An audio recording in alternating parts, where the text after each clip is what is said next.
안녕하십니까. 7월 6일 목요일 오전 12시를 막 넘겼습니다.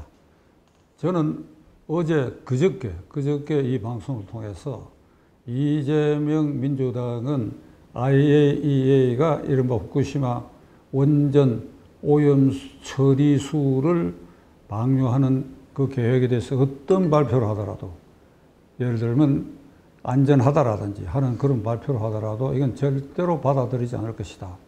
그리고 전면전에 나설 것이다. 그러니까 IAEA에 대해서 전면전을 선포했다. 이런 말씀을 드렸습니다.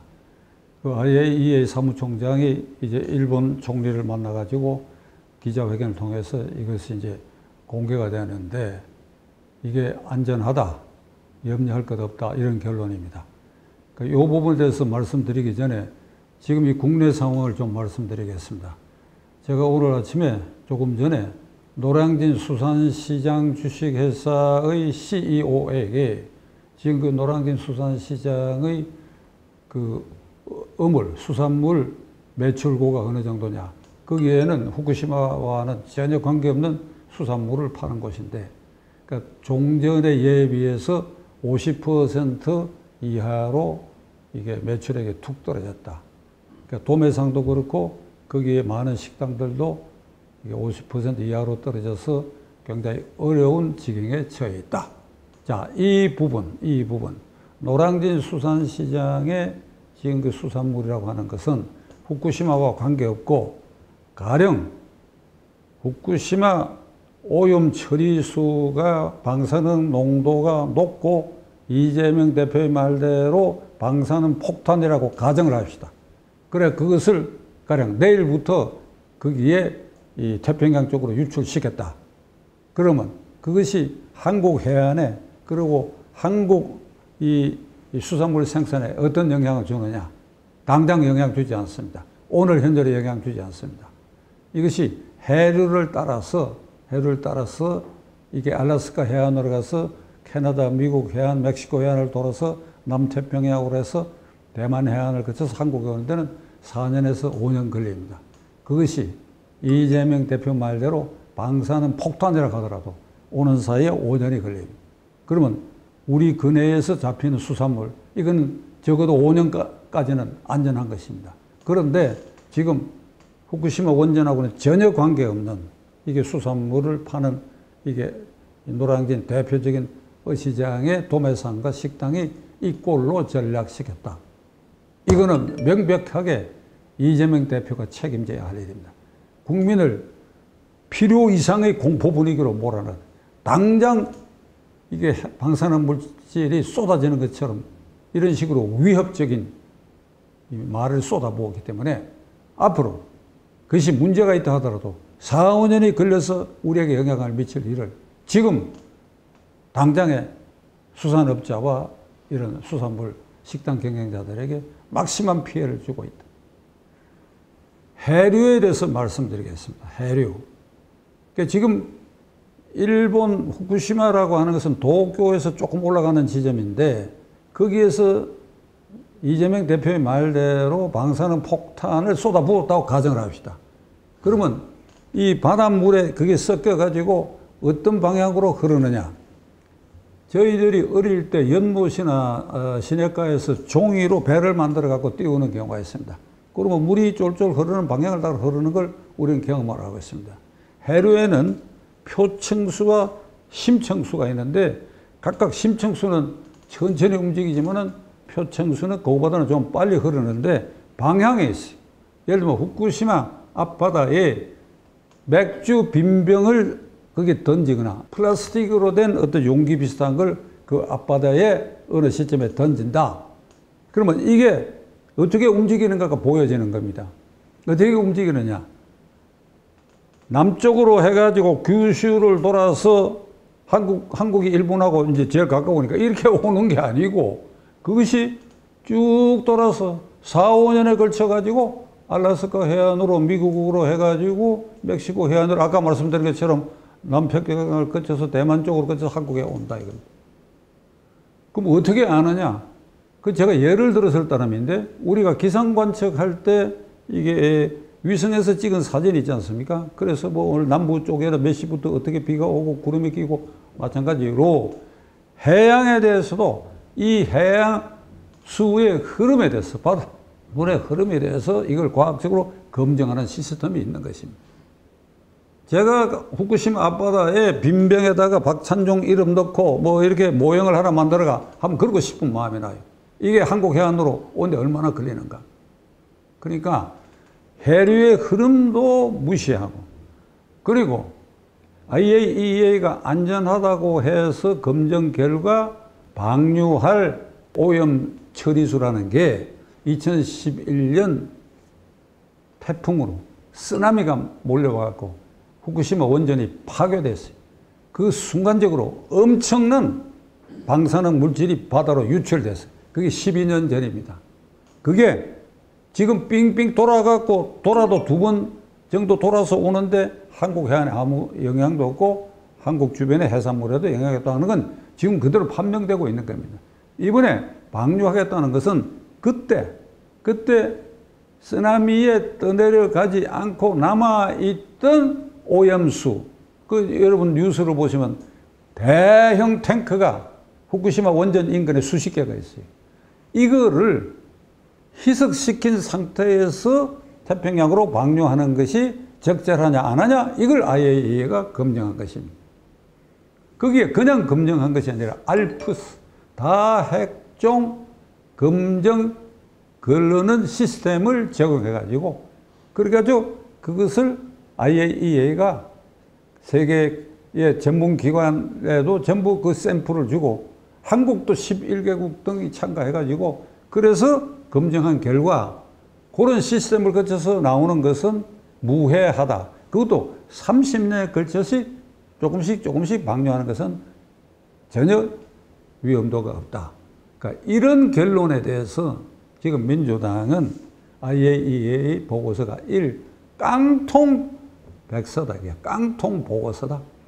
그러니까 전면전을 할 때 이게 공격하는 쪽에서는 유효한 총탄을 장전해갖고 쏘아야 되는데 IAEA에 대해서 기껏 쏘는 총탄이라는 게 그냥 막연하게 깡통이다. 깡통.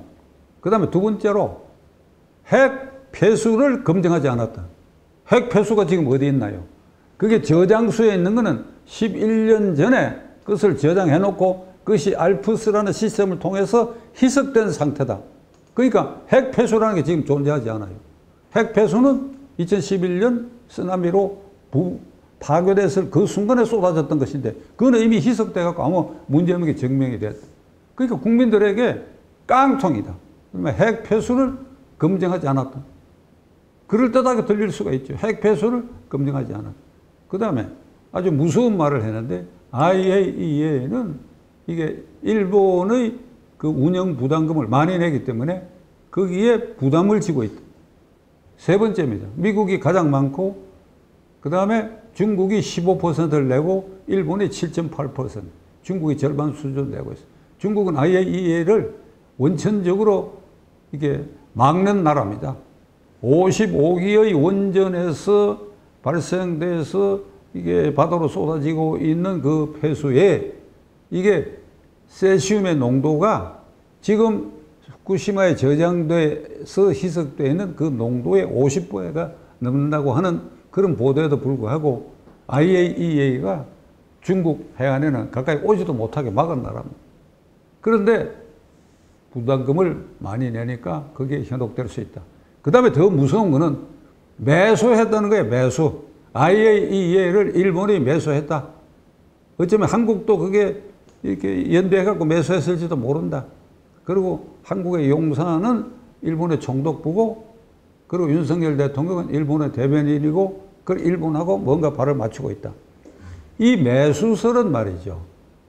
이게 지금 11개국이라고 하는 게 전부 선진국이에요.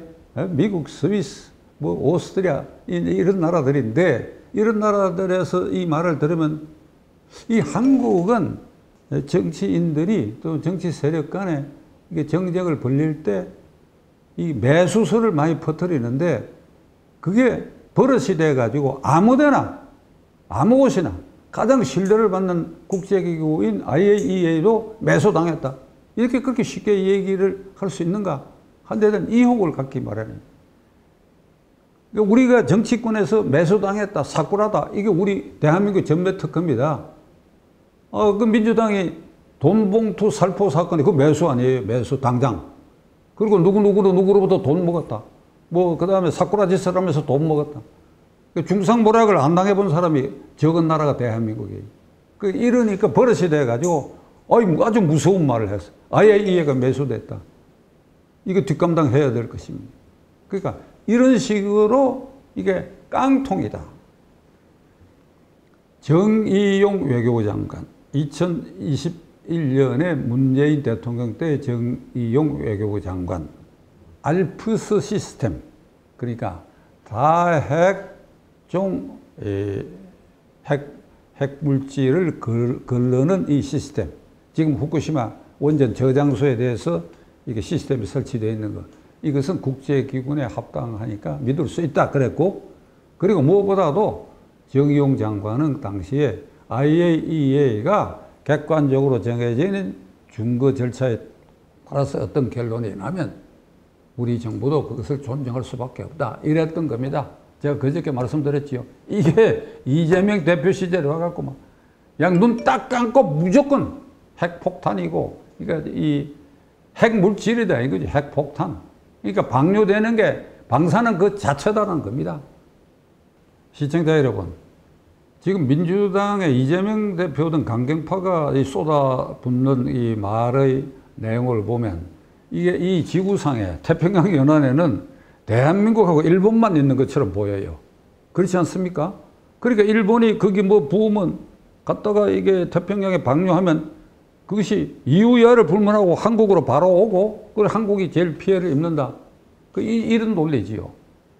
지구상에도 대한민국하고 일본밖에 없고, 그 다음에 태평양사에는 더더구나 한국하고 일본밖에 없다. 해류의 흐름도 무시해버리고, 이게 문제된 방사능 오염물질 생체로 이 후쿠시마 앞바다에 방류된다 그러면 제1피해국이 일본 자신이지요. 일본 자신. 그게 도쿄보다도 조금 위에 있는 지점이니까 해류의 방향으로 봐서 일본 본섬의 혼슈의 절반 이상 지점의 해변가를 따라서 저를 흘러가게 되니까. 두 번째로 피해 국가는 알루산 열도의 소련, 러시아, 그리고 결정적인 것은 알래스카의 미국, 알래스카 다음에 이렇게 내려오면 캐나다, 미국, 이 순서가 돼요. 한국은 와도 한참 뒤고, 그것도 맨 꽁무니 4년 내지 5년 걸려서 이 방사능 물질에 라고 한다면 직접적 피해가 온다.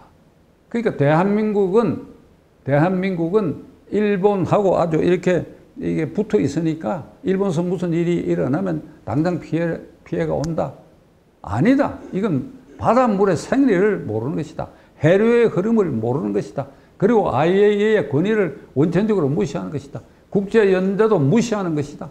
그리고 중국이 쏟아내고 있는 그 엄청난 세심량이 많은 중국의 원전에서 이게 발생하고 있는 그 문제에 대해서는 입을 다물고, 또 중국이 우리의 서해 황해를 이게 공장 폐수에 아주 쓰레기통을 만들고 있는 이것도 입을 다 다물고, 중국 외교부 대변인이 IAEA는 방사능 물질을 검증할 능력이 없다, 이 말을 끌어다 와가지고 이걸 신봉하고, 그래 국민들에게 위협하고, 당장 이것이 절대로 이 순간에 앞으로 4, 5년 동안은 그것이 핵물질이 있다 하더라도 문제가 되지 않는데 얼마나 겁주었길래 오늘 아침 현재 노량진 시장에 이게 매출고가 절반 이상으로 떨어지고, 이래도 되느냐 이 말이야. 이재명 대표. 이래도 되는 거예요? IAEA는 관련 국가라 그러면 지금 말씀드린 것처럼 지리상으로 가까우니까 한국이 제1이 아니지요. 이 해류의 흐름을 따라 지금 말씀드린 관련 국가가 엄청나게 많은데, 그런데 유독 한국에 있어서 야당의 이런 허무맹랑한 주장이 결국은 이게 국제사회에 혼돈을 가져오고, 그러니까 IAEA가 어제 성명을 발표하기를 이후 알프스 시스템을 거쳐서 방류되는 오염 처리수도 혹시 문제가 있는지 없는지 현장에서 한국과 공동으로 상시 365일 검증체제를 갖겠다고까지 얘기를 했어요. 이게 거기까지 유도된 거는 역설적이지만 이재명 대표의 공로가 있지요. 하도 퍼부어대니까 이게 과학인데 틀림없는데 한국 야당이 워낙 XX 하게 이게 대드니까 아예 얘가 그렇게라도 하겠다까지 나왔습니다. 제가 보기에 이 사태를 두고 새로운 G7 국가에 등극한 대한민국의 정치 수준, 국가의 국익 훼손되고 엄청나게 떨어뜨리고 있어요. 이유는 하나지. 민주당 때문이다. 민주당 누구 때문에? 대표인 이재명 때문에. 이재명의 뭐 때문에? 사법리스크를 피하기 위해서. 죽느니 내가 사는 길은 뭐든지 얘기해야 되겠다. 후쿠시마 앞바다에 독극물이 퍼지고 있다. 그러니까 한국에 금세로 온다. 그러니까 막 할 수 있는 모든 말을 퍼부어내가지고 윤석열 정권을 위태롭게 깔고 흔들게 하겠다. 이래도 되는 일입니까? 그러니까 이걸 막아내는 건 일단 국민인 우리들밖에 없다고 생각합니다. 사태를 더 면밀하게 지켜보도록 하겠습니다.